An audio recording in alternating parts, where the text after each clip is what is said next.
Hi there. Just a quick note before we dive in. This video is for absolute beginners.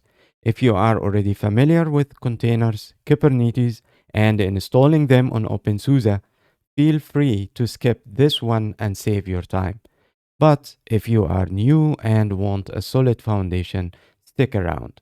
This is the first video in a series where we will build step by step on what we cover here. Let's get started. Welcome to the first video in our series on mastering containers, Podman and Kubernetes on openSUSE Tumbleweed. Containers and Kubernetes are transforming software development by offering consistent, portable application packaging and scalable orchestration of complex workloads. They are the powerhouse behind modern cloud-native applications. In this video, we will guide you through understanding containers and Kubernetes, to setting up Podman and Kubernetes on openSUSE Tumbleweed, hands-on simple examples of container creation, management, and orchestration. These tools enable faster development, better resource utilization, and easier scaling, valuable for both modern cloud-native development and home users alike. Whether you are a developer, DevOps engineer, or just curious about containers, this video will give you a complete beginner's guide to containers, Podman, and Kubernetes. I am expecting you to have basic Linux knowledge. If you are new to Linux or need a refresher, check out the content on my channel. For hardware requirements, a system with sufficient resources, CPU, memory, and disk space, to support at least 3 virtual machines. Each VM should run openSUSE Tumbleweed configured with no swap space and SE Linux disabled to facilitate the use of the Kubeadm command. For Minikube, we will use the KVM2 driver, which will create additional KVM-based VMs. Let's dive into how you can turn your openSUSE Tumbleweed system into a platform for mastering these game-changing technologies. What are containers and containerization? Containers are lightweight, portable units that encapsulate an application's code, runtime, libraries, and dependencies into a single self-contained package. They ensure consistent performance across various environments by isolating the application while sharing the host operating system's kernel. Some key features of the container: lightweight and fast, faster to start and stop compared to virtual machines, since they don't require a full operating system. Portable and consistent, run uniformly across development, testing, and production environments. Independent and isolated, each container operates independently, avoiding conflicts with other applications on the same system. Think of containers as modular shipping containers for applications designed for efficiency and scalability. Containerization allows applications to run seamlessly across platforms, making it highly efficient compared to traditional virtual machines.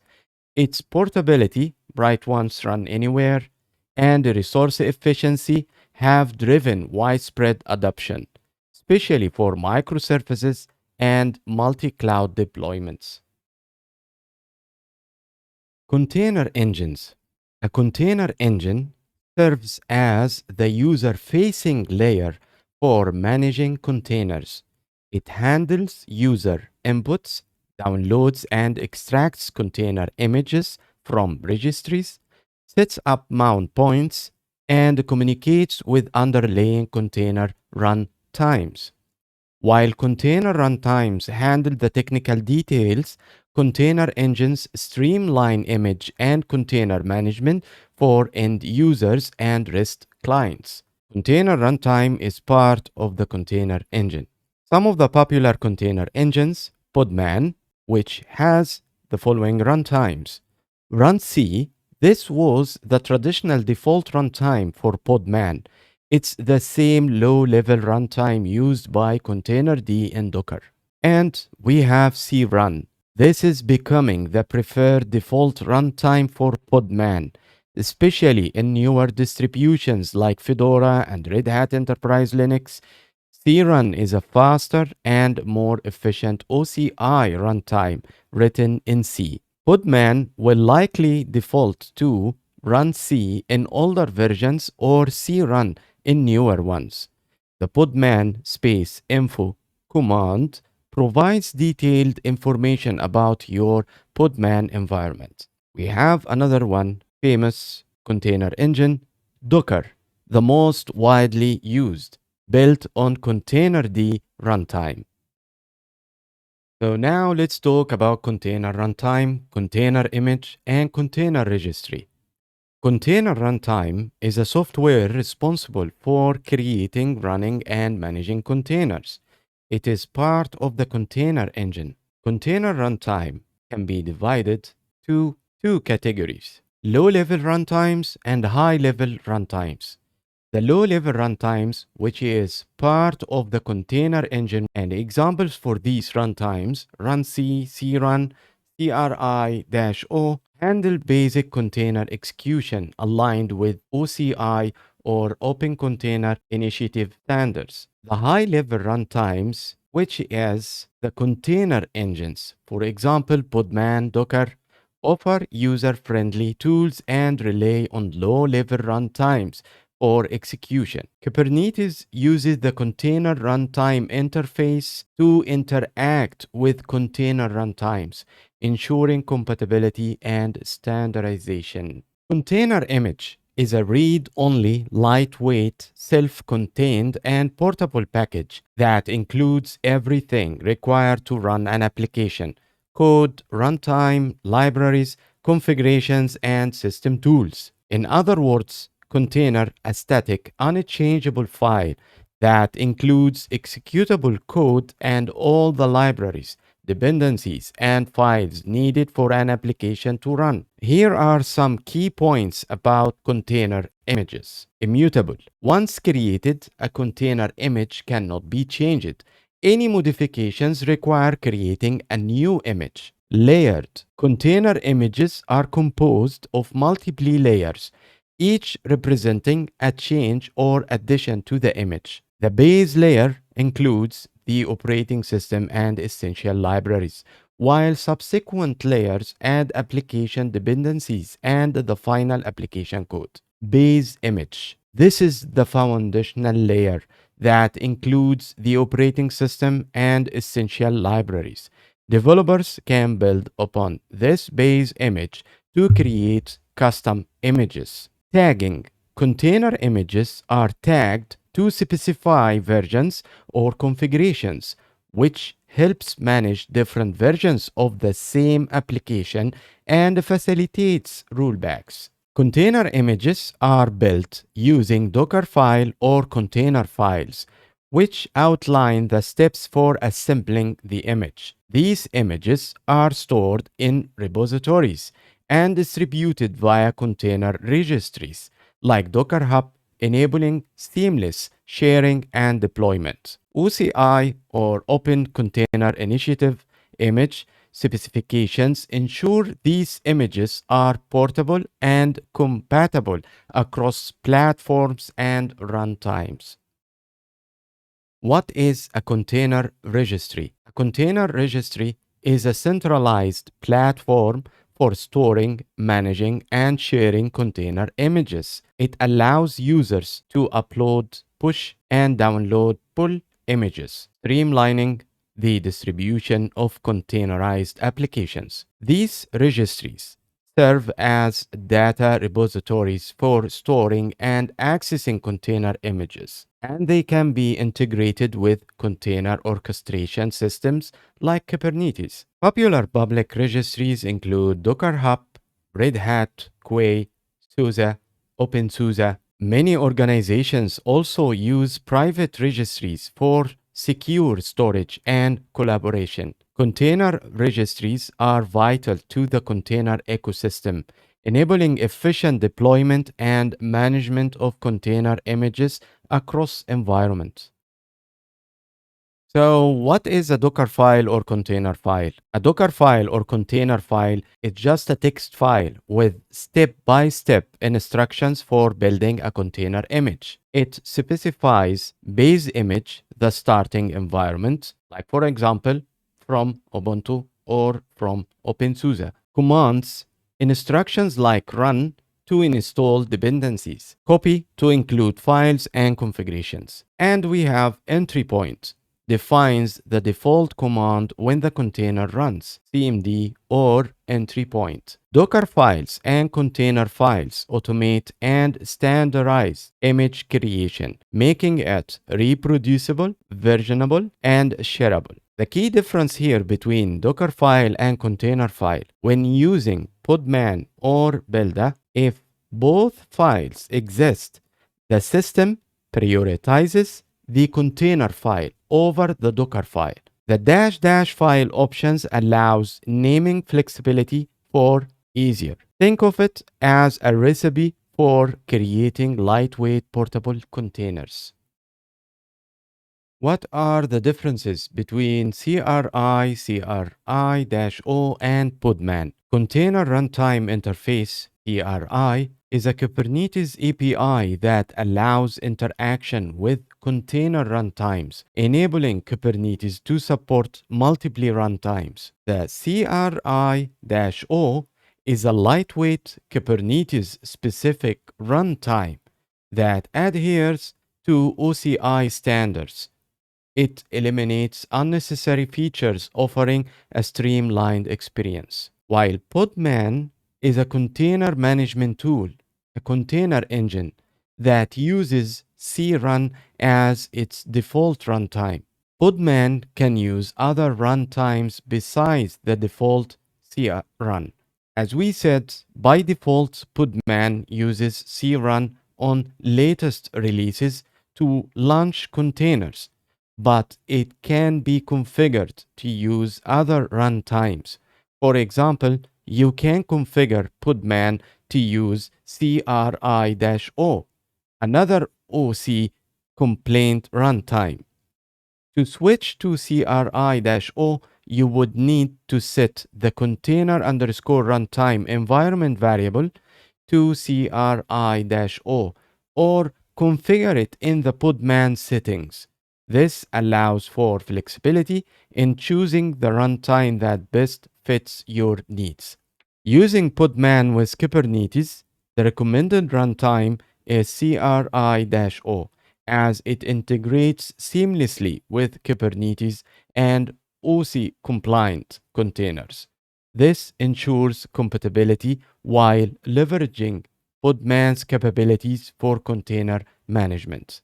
What is the Open Container Initiative, OCI?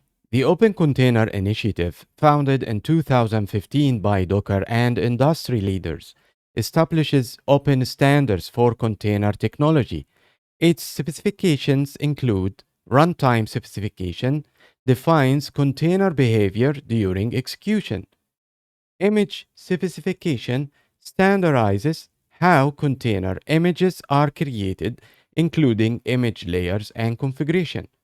Distribution specification standardizes image distribution methods. By adhering to OC standards, containers and images can run seamlessly on any OCI compliant runtime, ensuring portability and interoperability. Kubernetes. Let's start with the basics. What is Kubernetes, or K8s? As it's commonly called, Kubernetes is an open source platform designed to automate deploying, scaling, and managing containerized applications. Developed by Google, donated to the Cloud Native Computing Foundation in 2015. It is now the industry standard for container orchestration. But why does Kubernetes matter? Think of Kubernetes as the conductor of an orchestra. The containers are individual musicians, and Kubernetes ensures they all play together in harmony, regardless of the complexity. Or think of it like this: if containers are the shipping containers of the software world, Kubernetes is the port management system that ensures they are loaded, unloaded, and routed correctly. It abstracts away the challenges of managing containers manually, offering features like load balancing, service discovery, automated rollouts, and self healing. Some of the key benefits: scalability, automatically scale applications up or down based on demand. For example, if you are running an e commerce app and traffic spikes during a sale, Kubernetes can spin up extra instances of your app to handle the load. High availability ensures your applications are always running, even during failures. Imagine your app is running on 10 servers and one goes down. Kubernetes will automatically move your app to another server so your users don't even notice.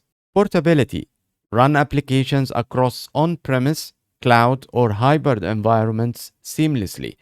This means you can develop your app locally, test it on a cloud provider, and deploy it to your own data center, all without changing a single line of code.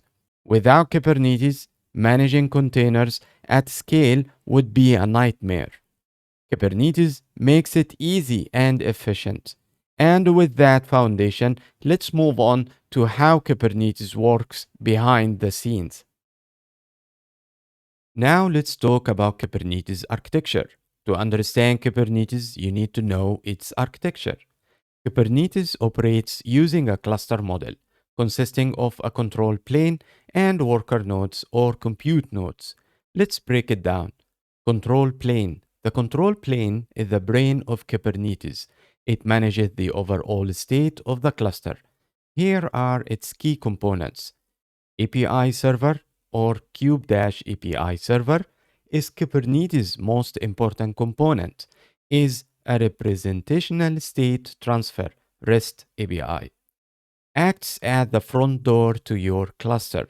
All requests to Kubernetes, whether from direct API calls, dashboard, web UI, CLI tools, kubectl command, or other components, go through the API server.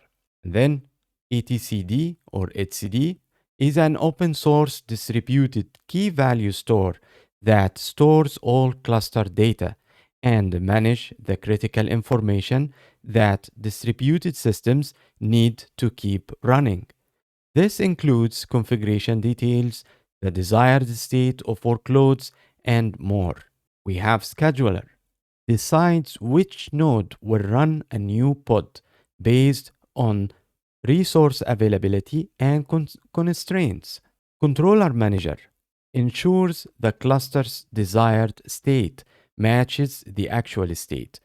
For example, if a pod crashes, the controller manager will create a new one. The compute nodes or worker nodes, compute nodes are where your applications actually run. Each node includes these key components. Kubelet, the agent running on every node.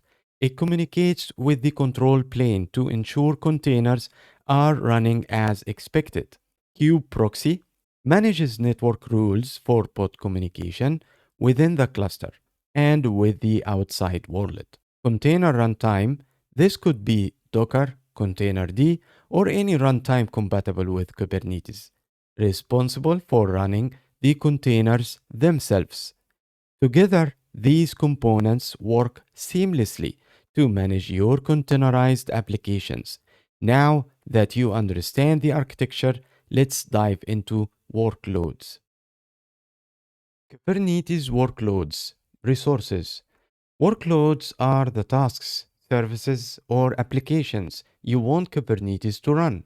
While there is no specific workload object in Kubernetes, the term encompasses various components.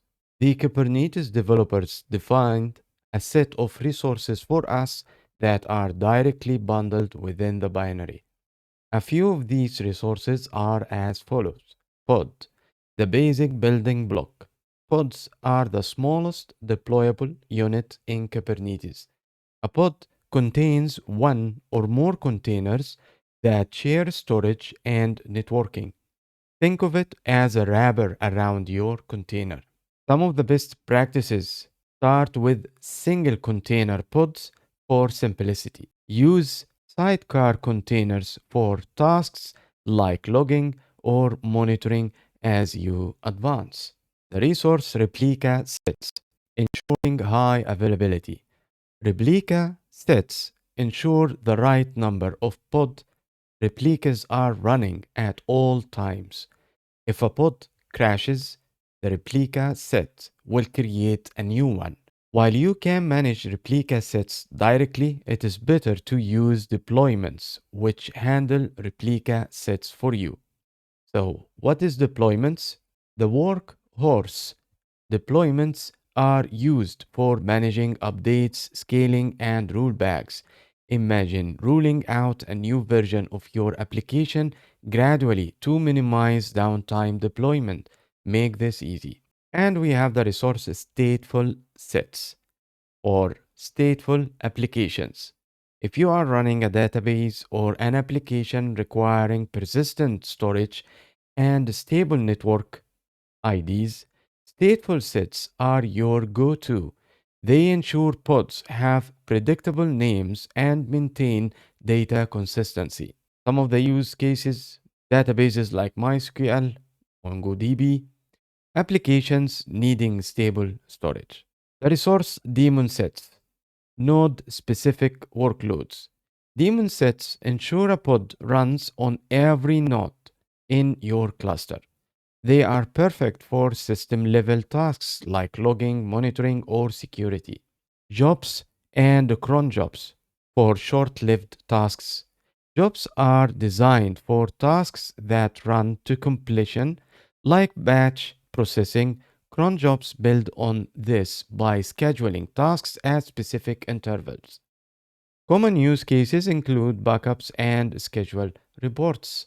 The resource persistent volume is a storage resource in Kubernetes that exists independently of a pod's lifecycle, unlike ephemeral storage, which is lost when a pod is deleted. Persistent volumes provide persistent storage that remains available even if pods restart or move to different nodes. And the resource network policy. A network policy is a Kubernetes resource that controls traffic between pods, namespaces, and external sources. It acts as a firewall for pods, defining who can communicate with whom within the cluster. Some advanced features of Kubernetes: horizontal pod autoscaling automatically adjusts the number of pods based on CPU, memory, or custom metrics.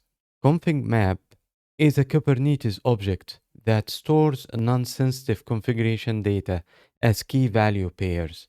It is typically used for storing environment variables, configuration files, or command line arguments. Secret is a similar to a config map but is used for storing sensitive data such as passwords, API keys, SSH keys, or certificates. Secrets are stored in an encoded format, base64, for security reasons. And operators extend the Kubernetes functionality by automating complex tasks for specific applications. And that's Kubernetes in a nutshell. But remember, this is just the beginning. Kubernetes is a powerful tool, and mastery comes with practice. When and where is Kubernetes not the solution? Kubernetes has undeniable benefits. However, it is not always advisable to use it as a solution. Here are some cases where another solution might be more appropriate. If the case that you don't use a container at all, Kubernetes will not be of any use to you. The other case is if you have a very small number of microservices or applications. Kubernetes stands out when it must manage many containers. If your app consists of 2 to 3 microservices, a simple orchestrator might be a better fit. Now that we have covered containers and Kubernetes, it's time to move on to Podman installation, followed by Kubernetes setup. First, I will showcase Kubeadm, a common method for setting up Kubernetes. But for the rest of this video and the upcoming ones, I will be using Minikube, as it's a great tool for local Kubernetes development and testing. Let's get started. And now let's talk about the installation of Kubernetes and Podman. As you can see, my main machine here, which I will use to explain and talk about the installation of Kubernetes and Podman, is my laptop here, 16 GB memory, and Intel CPU with 8 cores. And this laptop supporting KVM or virtual to create virtual machines. When it comes to installation of Podman and containers, we don't need many machines, only one. Here the 3 VMs I created, two, to talk about the installation of Kubernetes using the first method, using Kubeadm. The second method to use to install Kubernetes, it will be Minikube, which I will use it to the rest of this video and for the coming videos for these series. For installing Kubernetes using the first method using the command kubeadm, I need 3 VMs. The first one had this configuration 2 CPU and 8 GPU RAM, and the other two for worker nodes or compute nodes, each will be 2 GB memory and 1 CPU. And also, as you can see that all the machines here have Tumbleweed installed the latest, so make sure it is updated to the latest. Also, if you noticed that all the machines, VMs, that I will use to show Kubernetes installation using Kubeadm, they have the long-term kernel. So make sure the VMs that we will use for the installation for the Kubernetes, it has kernel long-term installed. So now the coming sections has two parts. The first one to show Podman installation, and the second part is to show Kubernetes installation using two methods. The first method that we will use, the 3 VMs installation, it is just a showcase, and the second method will be using Minikube, which I will continue with it and during the coming videos in these or in this series of videos. So let's start with the Podman installation. As we said before, Podman is a container engine using crun by default as a runtime.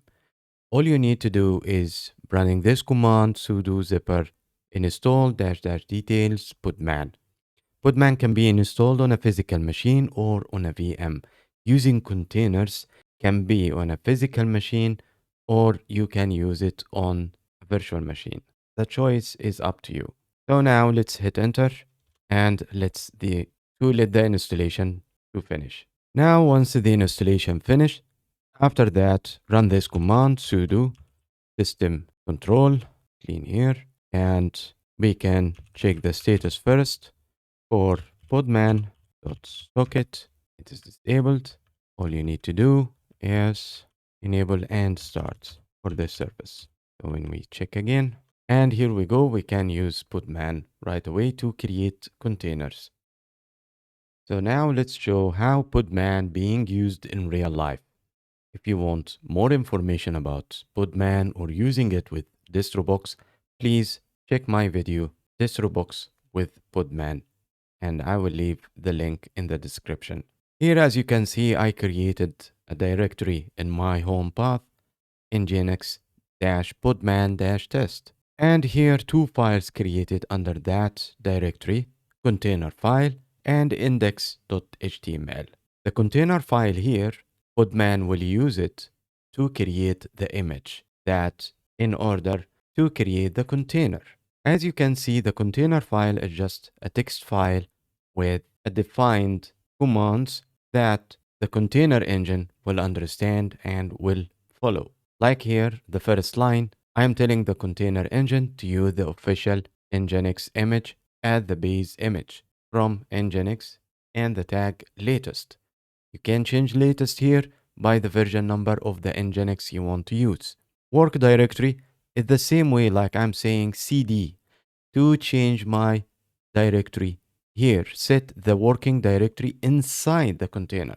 Don't mix it. After the container being created, you will be inside that directory. The next line, copy custom HTML files, if any, into the container.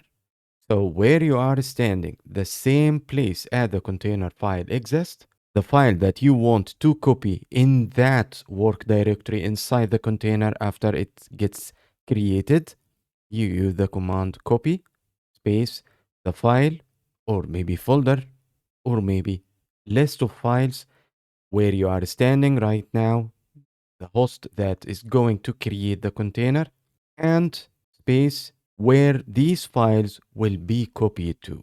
So work dir is like I'm standing once the container is get created.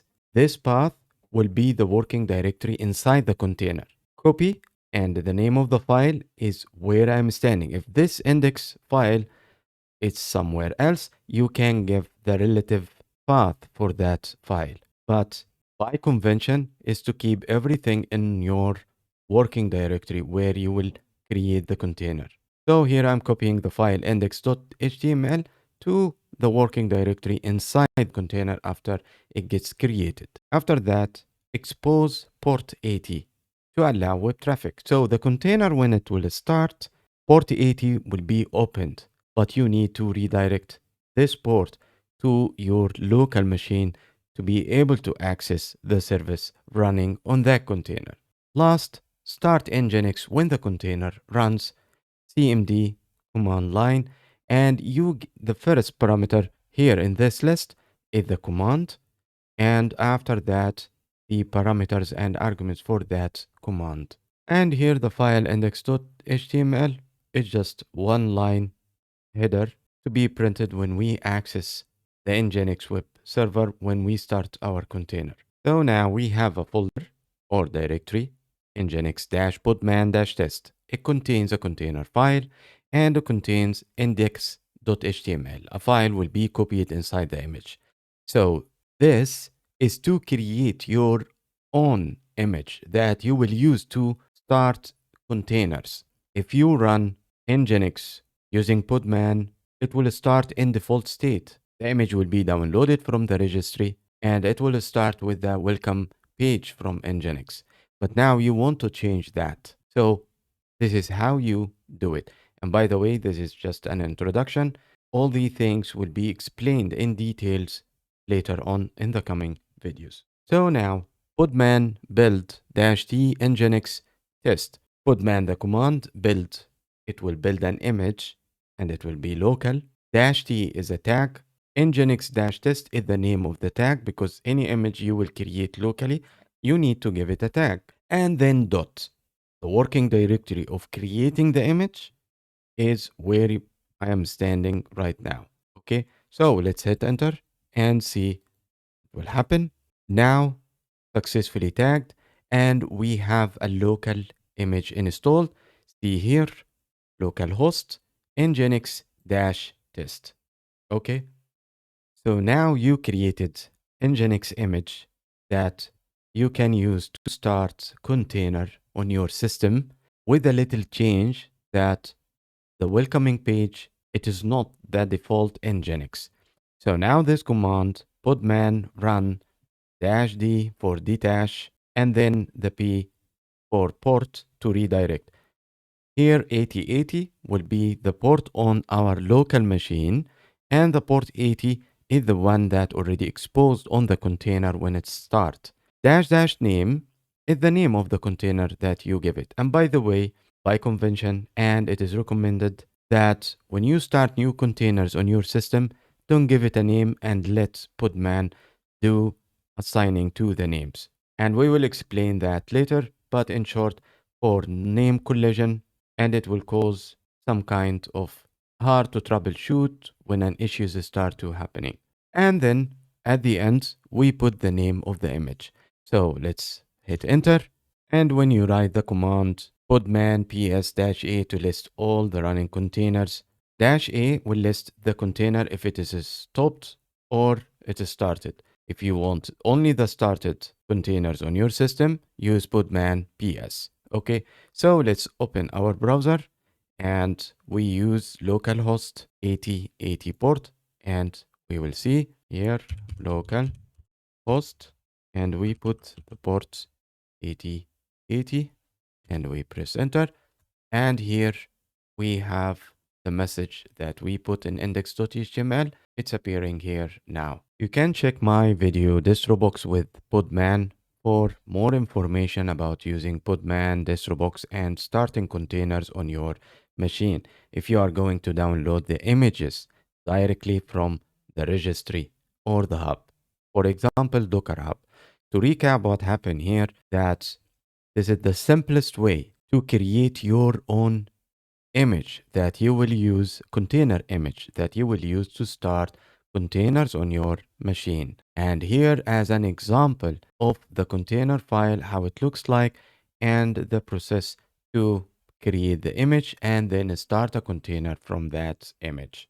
Okay. And here, if you run the command podman images, it will show you the existing of the images on your system.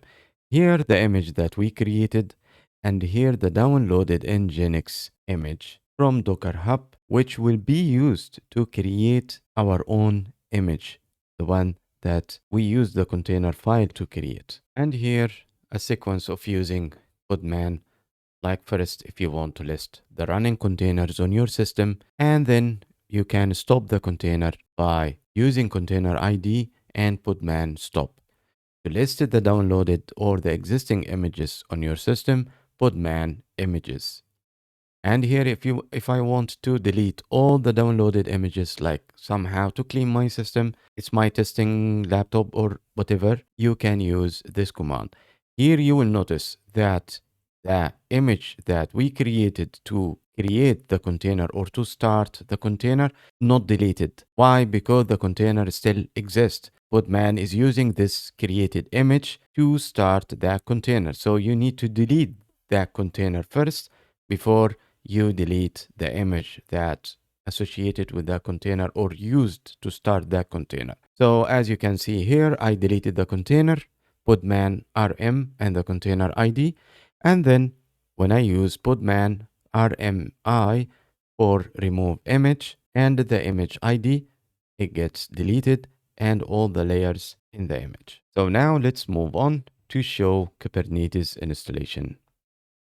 So now let's talk about Kubernetes installation. I SSH to the 3 VMs installed or created on my main machine. I create a control plane and worker nodes 1 and 0 or 0 and 1. 2 worker nodes and 1 control plane. Make sure that when it comes to Kubernetes, the systems that has Kubernetes services running on it, no SE Linux and no swap. Why? To allow containers to access the host file system. Some cluster network plugins in Kubernetes require that. So till the SE Linux support is improved in Kubernetes, we need to disable SE Linux. And to use Tumbleweed for our installation, make sure that you have kernel long-term installed on your system. Now on Tumbleweed, the long-term kernel is 6.12, and you can install it by using the command zipper sudo zipper install kernel-long-term. If you used the default kernel that comes with openSUSE Tumbleweed, you will find these parameters are disabled by default. These parameters enabled by default in the kernel long-term, and it's needed for Kubernetes to functional on openSUSE Tumbleweed. So whatever the kernel you are going to use, make sure to run this command zcat /proc/config.gz and a grep config cgroup and see these parameters. If they are in looks the same like here, yes, then go ahead and you can do the installation of Kubernetes. So let's use firewall to enable and open the ports needed for Kubernetes to communicate. As you can see, or as we said before, that we have a control plane which acts as the main brain for Kubernetes. Let's say it is the server and the other worker node will be the client for it. So as you can see here on control plane, you need to open these ports using this command sudo firewall cmd. And don't forget to use sudo if you are not root already. And don't forget to use sudo before firewall cmd reload, as I did here. And on the two compute or worker nodes, you need to run the same command firewall d, but different ports here needs to be open on these two nodes. And don't forget to reload the firewall. Now let's install the software or the binaries needed to start and implement Kubernetes cluster on these three machines. You will notice the packages are almost the same, except the control plane has one extra package, which is Kubernetes Controller Manager. And for the worker node or the compute nodes, you can see that we are installing the container engines on both these machines because no containers will be running on the control plane. So no need to install any container engine on the control plane. Containers run only on the worker or the compute nodes. And as you can see so far, the steps to implement Kubernetes for testing using Kubeadm, it's a little bit complex for a test environment. But as I said before, is to show a case. And when we show the installation of Kubernetes using Minikube, you will see the difference. And the other method or the second method is more easier than this, especially if it is for testing, not production. Kubeadm is used only or mostly in production environments. It is too much to be used in a testing environment, or especially if you are a home user or preparing yourself for an exam of Kubernetes administrator or something. So let's hit enter and let these packages installed. Once the installation finish, make sure to enable and start these services on control plane, kubelet service. On both worker nodes or compute nodes, you will start the kubelet or the Kubernetes agent and the Podman, which is the container engine. Now let's install Kubernetes using the command kubeadm. And don't forget that this command needs a root privilege. So don't forget sudo and then kubeadm-init. And here this parameter, ignore pre-flight -errors equal image pull. So the first thing you need to do is to run this command on the control plane. So let's hit enter and let the command do the installation. As you can see, when kubeadm finish on the control plane, it gives you more steps to do, some of them on the control plane and the others on the worker nodes or compute nodes. The first part is to create a folder under your home folder as a regular user and create that file, and you copy the configuration of the cluster from /etc/kubernetes/admin.conf to that file under your home folder. And to apply or deploy a network for your cluster, a pod network for your cluster, and it gives you an example to use it. And as we said before, these things will be explained later in the coming videos. So now I ran the first part that we needed to run on this, and the other part is to create the pod network. So now this command will apply the pod network on the control plane. So now on the control plane, when you run this command kubectl get nodes, you will see that we have only one node, and I run the command to join the compute node to the cluster. When I run the command again on control plane kubectl get nodes, now we can see the worker node or the compute node join the cluster. Let's make the third one to join the cluster. It takes some time for the worker or the compute node to join the cluster.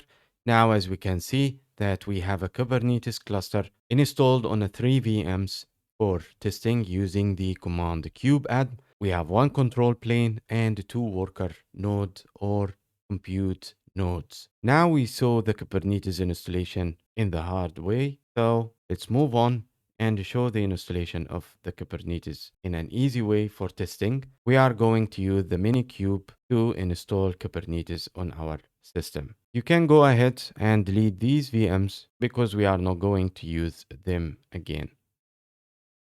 So now let's install Kubernetes using the command Minikube. Minikube is a utility that allows you to run a Kubernetes cluster locally and can be deployed as a virtual machine. Minikube runs as all-in-one, like you can start the cluster on only one machine, like everything all in one, or multi-node local Kubernetes cluster. So open your terminal and write this command to get Minikube installed on your system. And let's hit enter. And now Minikube will be installed on our system with all the needed dependencies. Now we got Minikube installed on our system. So let's talk a little about Minikube and its capabilities. Minikube gives you the ability to get Kubernetes installed locally on your machine. And of course, for testing, not for production use. So Minikube will make you able to get Kubernetes installed on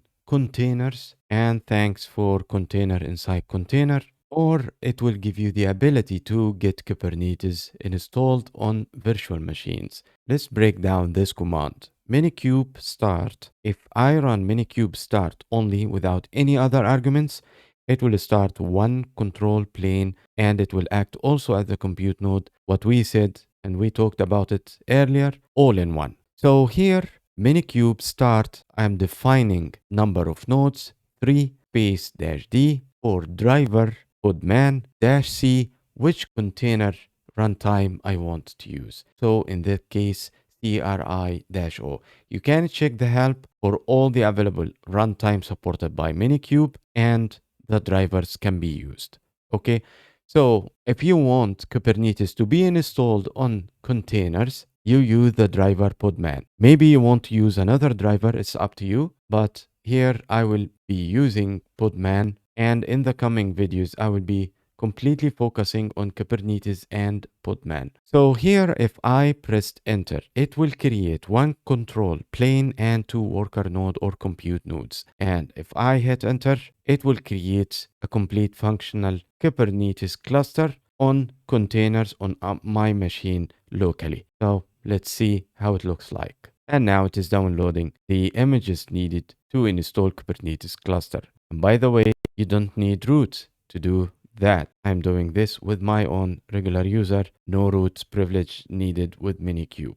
And once the cluster is installed, Minikube will create a config file in .kube folder in your home directory to be able to communicate with that cluster using the command kubectl. And by the way, you can change these parameters that the default here CPU used for creating the cluster, and I mean for the first one the control plane and the memory 2 GB. You can change these parameters with the Minikube command line, and for testing you don't need more than the default parameters here. So now the installation finished. Let's try to run kubectl command and run get nodes to have a look at our cluster.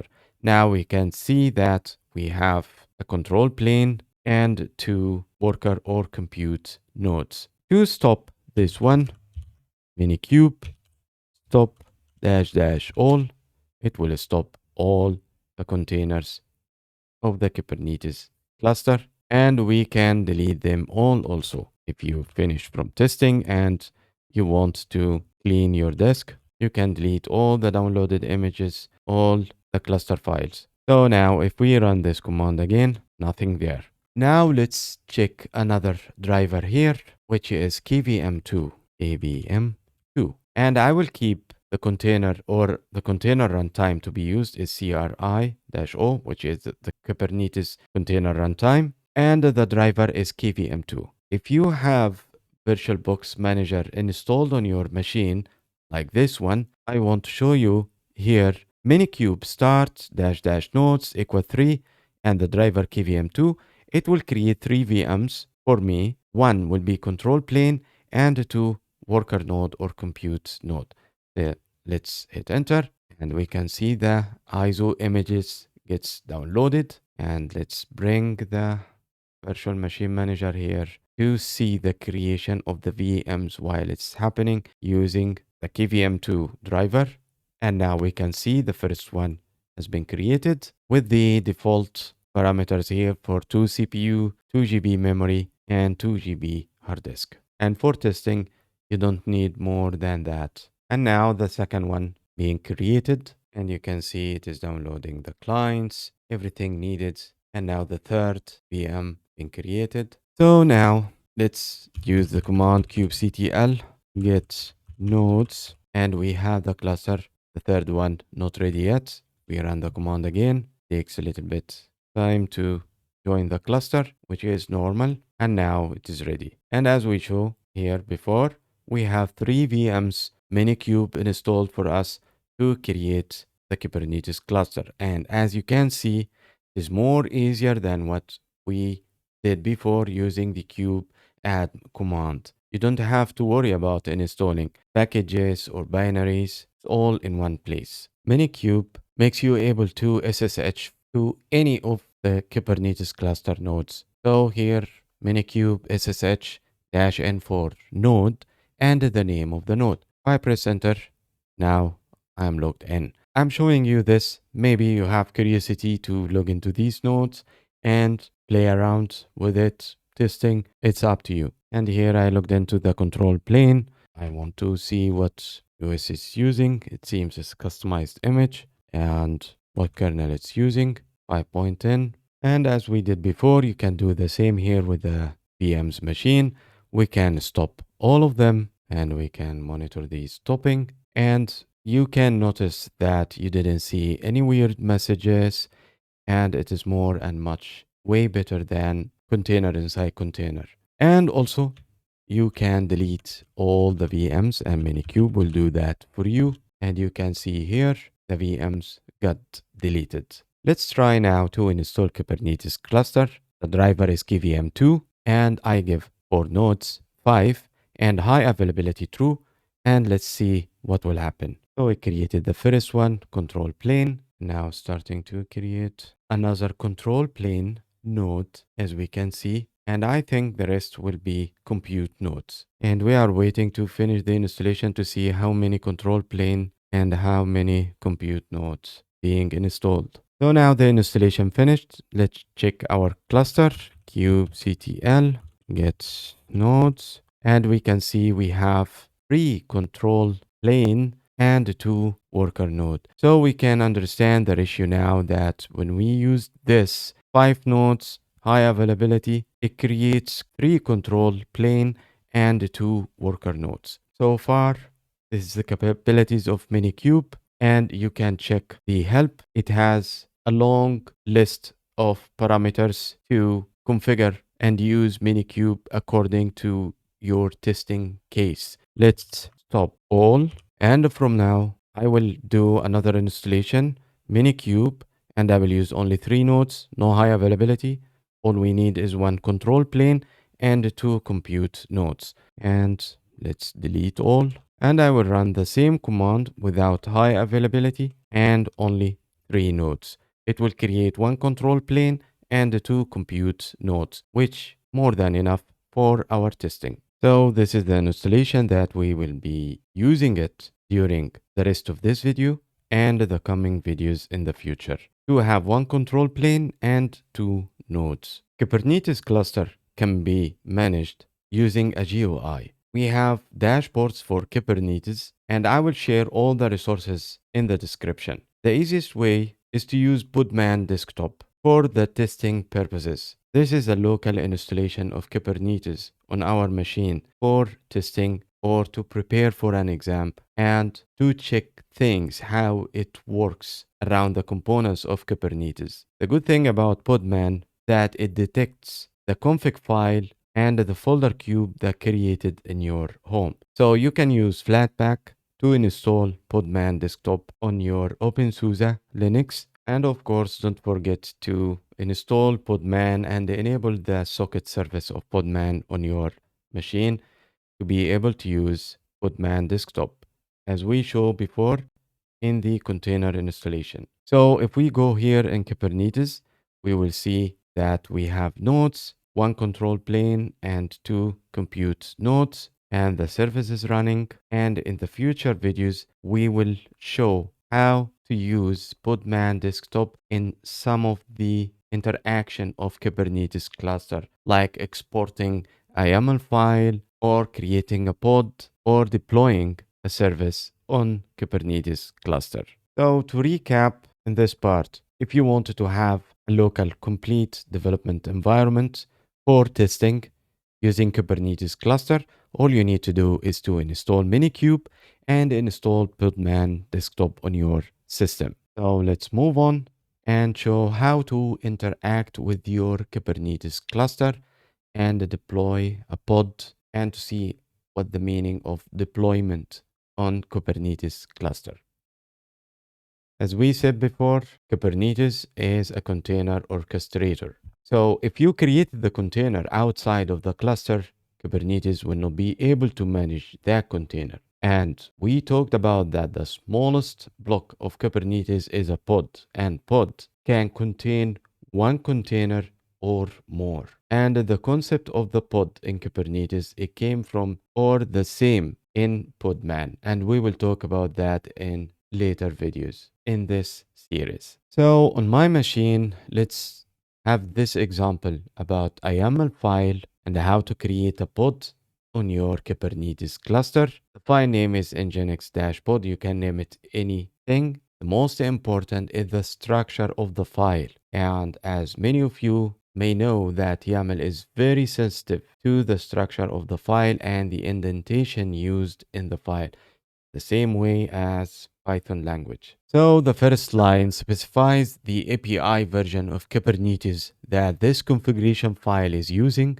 The second line, KIND pod, define the type of Kubernetes object this file is describing. And as we said, pod is the smallest deployable unit in Kubernetes that can contain one or more containers. The metadata contains metadata information about the pod. The name nginx-pod assigns the name nginx-pod to this pod. Just remember, the name must be unique within the namespace where the pod is created. And we mean here about the namespace this cluster. Labels are key value pairs used for categorizing and organizing Kubernetes objects. Let's say you have some pods created for a web server, some pods created for database, and so on. So the project's web server, a custom label named projects, is assigned the value web server. Labels can be used for service discovery, grouping objects, and selecting pods via selectors in services or deployments. For an example, when you are trying to upgrade a group of containers or roll back, change a behavior of one of your applications that runs on that pod. Spec specifies the desired state of the pod. It defines what containers should be inside this pod and how they should behave. Containers, a list of containers that will run inside the pod. The image, very clear that we will use nginx latest. And I forgot to say that before that, the name is to assign the name nginx-container-00 to the container. So we have a name for the pod and a name for the container that it will be inside the pod. And as we said before, while naming a container is optional, so keep in mind that naming containers makes troubleshooting easier when checking logs or debugging. And here container port, the category ports defines which ports the container will expose, and then container port 8080 exposes port 8080 inside the container. This means the nginx serve inside the container is expected to listen on port 8080 instead of its default 80. And here the category resources, you can limit the resources used by your pod in Kubernetes cluster. So a quick clarification here, when we say CPU 500M, M stands for milli CPU, milli core. So the 500M here equal 0.5 CPU cores or half core. One CPU in Kubernetes equal 1000 M, which corresponds to one full CPU core on a node. And for memory, 256 megabyte. So this pod, when it starts, it will utilize CPU half core and 256 megabyte of memory. To deploy this pod on your Kubernetes cluster, all you need to do is to run the command kubectl apply-f and the name of the YAML file. When you press enter, that's it, it's created. And when you run the command kubectl get pods, it will show you that the pod is running right now. If you try to run the command podman ps, it will not show you anything because this pod is running on the VMs on a Kubernetes cluster. Podman installed on your host machine has no idea about this pod. If you open Podman desktop and you go to the tab pods, it can show you the running pods and see it shows you on which compute node also running on it. So now let's delete the created pod and you can use the command kubectl delete pod and the name of the pod. If you wrote the command kubectl space and you pressed 2 times tabs, it will list all the options for that command to be used. When we run this command again, kubectl get pod, no pods are running anymore. So now let's see to show the deployment on Kubernetes cluster.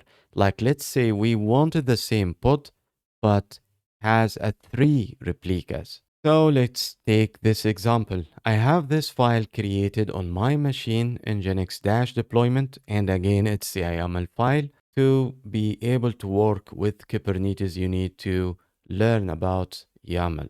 So again, it's mostly the same as we showed before to create the pod. And as we can see here, in general, this file has 3 sections. Here, this sections is for container, okay? And after that is for the pod that will contain the container, and then data for the deployment for Kubernetes that contain all of them, okay? So you can see that the name of the deployment is Nginx deployment, because here you are defining the state for this container that will be created on Kubernetes cluster. And one of the parameters here, replicas, are 3. So in later or after, let's say you want to increase the replicas on the Kubernetes cluster. So you can change the replicas here from 3 to maybe 6, and you run the deployment again. So means the state has been changed. So Kubernetes will add extra containers without changing the existing ones. So this is, in short, scaling up and scaling down. And here the app name is Nginx, the container name is Nginx container, and we will be using the Nginx latest. And again, the port 88. Here for the resources, for requests means minimum 250 M, means a quarter of core or a quarter core CPU, and memory 128. When we put here limits, means this is the limit for each replica, not for all the 3. Each container, this is the minimum and this is the maximum. So here, once I run the command kubectl apply against the file nginx deployment, now we have the deployment. Just one thing here, the file edit it and add this apps/v1, because before that I was showing the file was version 1 only here. It was a mistake. So please edit the file and add apps/v1 here. So if we run the command kubectl and get pods, we will see now we have 3 pods running on our Kubernetes cluster. And you can use the command kubectl get deployments to list the deployments on your cluster. For more information about your pods, you can run the command kubectl get pods-o wide, and you can see here the IPs for the containers created, and running on which machine.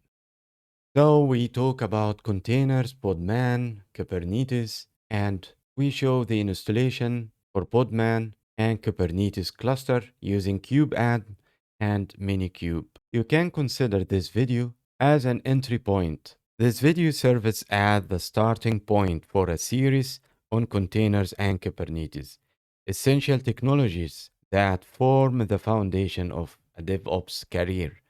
Mastering these concepts is the first step toward building scalable, automated, and efficient infrastructure in the world of DevOps.